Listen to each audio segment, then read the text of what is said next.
میں نے کہا میں تمہارے بھائی سے بات کرتی ہوں، وہی تمہیں تمیز سکھائے گا کہ بھابھی سے کیسے بات کرتے ہیں۔ مجھے لگا تھا کہ اس بات پر وہ اپنا رویہ درست کر لے گا، لیکن ایسا نہیں ہوا۔ اسے تو جیسے کسی بات کی پرواہ ہی نہیں تھی۔ میں فون پر شوہر کو اس کے بھائی کے بارے میں سب کچھ بتاتی تھی کہ وہ کس قسم کی باتیں میرے ساتھ کرتا ہے، لیکن میرا شوہر عجیب انسان تھا۔ کہتا تھا کہ تم غلط سوچتی ہو، وہ ایسا نہیں ہے۔ اسے اپنے بھائی پر نہ جانے کیوں اتنا بھروسہ تھا، وہ کوئی بات بھی اس کے خلاف نہیں سنتا تھا۔ ایک دن میں اپنے کمرے میں لیٹی ہوئی تھی کہ اچانک کسی کی آواز آئی۔ میں سمجھ گئی کہ اس وقت دیور کے علاوہ کون ہو سکتا ہے۔ میں خاموشی سے بیڈ سے نیچے اتری اور دھیرے دھیرے چلتے ہوئے گیلری کی طرف آ گئی۔ میں نے ہلکا سا پردہ ہٹا کر دیکھا تو میری جان ہی نکل گئی۔ دو نوجوان ہاتھ میں پستول لیے گیلری میں کھڑے تھے۔ میں نہیں جانتی تھی کہ میری گیلری کا دروازہ اندر سے واقعی ہی کھلا ہے۔ اگر وہ کمرے کے اندر آ جاتے تو پھر اس سے آگے تو سوچنا میرے لیے سہانے روح تھا۔ تیز قدموں سے چلتی ہوئی کمرے کے دروازے تک پہنچی اور اپنا کمرہ کھول کر باہر نکل گئی۔ میں بری طرح بدحواس تھی، سمجھ نہیں آ رہا تھا کہ کیا کروں اور کیا نہ کروں۔ میرا کمرہ اندر سے لاک ہوتا تھا، باہر سے نہیں۔ وہ لوگ تو دروازہ کھول باہر بھی آ سکتے تھے، اسی لیے میں نے دیور کے کمرے کا دروازہ کھٹکھٹا دیا۔ کچھ دیر بعد اس نے دروازہ کھولا۔ شاید وہ گہری نیند سے جاگا تھا اور مشکل ہی سے آنکھیں کھول کر مجھے حیرت سے دیکھنے لگا۔ میرے چہرے کی بدحواسی دیکھ کر مجھ سے پوچھنے لگا کیا ہوا ہے۔ میں فوراً سے پیچھے ہٹی اور کمرے میں آ گئی۔ میں نے کہا کمرے کا دروازہ اندر سے بند کیا ہے، کنڈی لگا دی۔ میں نے بمشکل کہا میرے کمرے میں چور۔ میری بات یہیں تک پہنچی تھی کہ کمرے کے دروازے پر دستک ہوئی۔ یہ سن کر تو میرے رہے سہے آسان خطا ہو گئے تھے۔ اپنے کمرے کی دستک کی آواز سن کے دیور بھی گھبرا گیا، لیکن میری حالت تو یہ تھی کہ میرا دل بھی دھڑکنا بند ہو جائے گا۔ میں نہیں جانتی تھی کہ خوف کے مارے کیسے، لیکن میں اس کے سینے سے لگ گئی اور اس کی کمر کو دونوں ہاتھوں سے جکڑ لیا۔ میں نے کہا باہر چور ہیں، یہ لوگ میرے کمرے میں تھے۔ مجھے ڈر لگ رہا تھا، خوف کے مارے مجھے لگ رہا تھا کہ شاید میری جان ہی نکل جائے گی۔ مجھے اپنی اس غلطی کا بالکل بھی احساس نہ تھا، شاید میں بے حد خوف زدہ ہو چکی تھی۔ کمرے میں دوبارہ سے دستک ہونے لگی۔ باہر جو بھی تھا وہ کہنے لگا دروازہ کھولو۔ میں نے اپنے دیور سے کہا دروازہ نہ کھولنا، یہ ہم دونوں کو مار ڈالیں گے۔ میں نے ان کے ہاتھوں میں پستول دیکھا ہے۔ میں اس کے پہلو سے لگی یہ سب کہہ رہی تھی۔ وہ مجھے کہنے لگا تم پریشان مت ہو۔ یوں ڈری سہمی ہوئی تھی، وہ مجھے اپنے ساتھ لگائے بیڈ تک لے آیا، پھر مجھے بیڈ پر بٹھایا، خود بھی میرے برابر میں بیٹھ گیا۔ کہنے لگا ڈرو مت، میں ہوں نا۔ دروازے پر پھر سے دستک ہوئی۔ اس بار کرخت لہجے میں نوجوان نے کہا دروازہ کھولو ورنہ ہم دروازہ توڑ دیں گے۔ یہ سن کر میں نے اس کا ہاتھ اپنے دونوں ہاتھوں میں جکڑ لیا۔ میں نے کہا تم باہر نہیں جاؤ گے؟ کہنے لگا کھولو ورنہ ہم دروازہ توڑ دیں گے۔ وہ کہنے لگا یہ میرا کچھ بھی بگاڑ نہیں سکتے، میرا ہاتھ چھوڑو۔ یہ کہہ کر اس نے اپنا ہاتھ میرے ہاتھ سے چھڑوایا۔ اس کے بعد اس نے ایک دراز سے پستول نکالی۔ یہ دیکھ کر تو میرا دل سینے میں جیسے تھم سا گیا۔ مجھے یہ ڈر لگنے لگا کہ کہیں وہ آپس میں دست و گریباں نہ ہو جائے، وہ لوگ اسے گولی ہی نہ مار دیں۔ فوراً سے اٹھ کر دیور کے پاس آ گئی۔ انہوں نے کہا یہ تم کیا کہہ رہے ہو؟ کہنے لگا میں کوئی بزدل تھوڑی ہوں، ان کا منہ توڑنا اچھے طریقے سے جانتا ہوں، بس تم کمرے سے باہر مت نکلنا۔ میں رونے لگی، اسے کہنے لگی خدا کے لیے تم کہیں مت جاؤ، یہ نہ ہو کہ وہ تمہیں مار ڈالیں۔ وہ کہنے لگا تم پریشان مت ہو، مجھے لڑنا بھی آتا ہے، اور یہ نہ ہو کہ وہ تمہیں مار ڈالیں۔ پھر مجھے باہر بحث کی اور چیخ و پکار کی آوازیں آنے لگی۔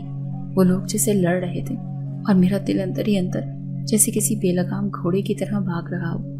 میرے ہونٹ سفید پڑ چکے تھے، میری رنگت پھیکی پڑ چکی تھی۔ میں دونوں مٹھیاں نیچے بیڈ پر بیٹھے بری طرح سے کانپ رہی تھی کہ کہیں اگر دیور کو کچھ ہو گیا تو وہ لوگ میرے ساتھ کیا کریں گے۔ خوف کے مارے میری حالت غیر ہونے لگی تھی۔ مجھے لگا میرا دم گھٹ رہا ہے۔